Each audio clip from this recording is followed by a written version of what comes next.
आज माननीय सर्वोच्च न्यायालय ने नोटबंदी को लेकर एक अहम फैसला सुनाया।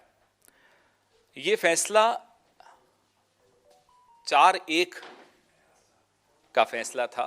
एक माननीय जस्टिस ने डिसेंटिंग नोट भी अपना, विरोध भी अपना दर्ज किया। फैसले में नोटबंदी के फैसले की जो प्रक्रिया है उसको सही ठहराया गया है।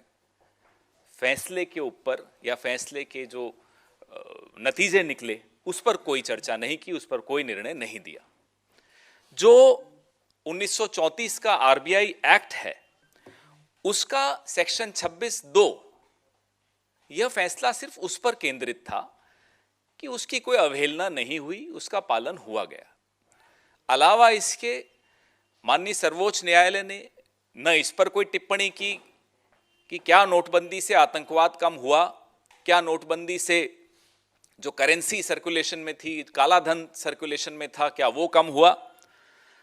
इस सब पर कहीं कोई एक शब्द भी इस निर्णय में नहीं है। तो यह कह देना कि माननीय सर्वोच्च न्यायालय ने नोटबंदी को सही ठहराया है, मुझे लगता है गलत होगा।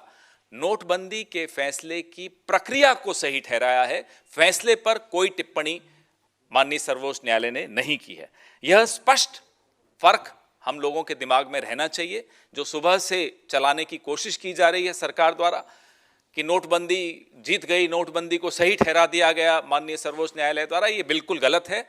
जिन 4 जजेस ने इस प्रक्रिया को भी सही ठहराया है उन तक ने इसके परिणाम पर कोई टिप्पणी नहीं की है। यह बात हमें स्पष्ट तौर पे समझ लेनी चाहिए।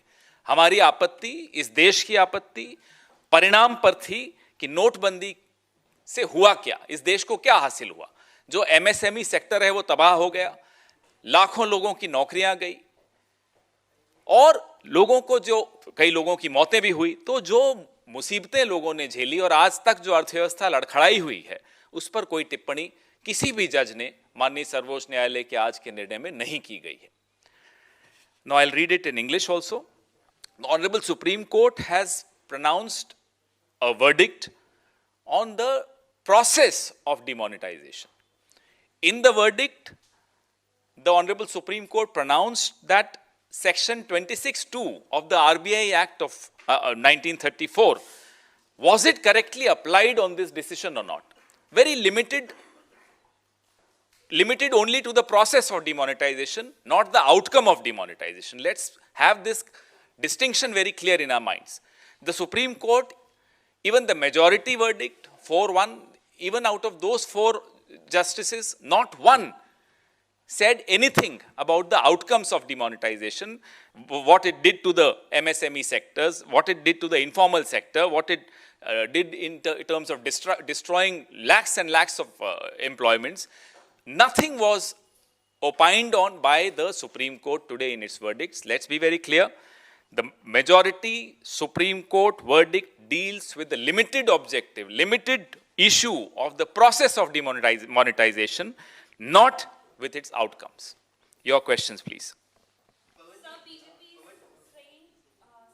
is saying that if anything has been done in the interest of the country and it is against corruption, then Congress is bound to oppose it. Ask them to go to Karnataka and tell us if corruption has gone after demonetization. Let's only talk about one state today because it's in news. Apparently a businessman committed suicide naming BJP leaders in Karnataka. Has corruption come down? Has terrorism come down? They keep changing the goalpost the moment they are cornered. I again repeat, to say that demonetization has been upheld by Honorable Supreme Court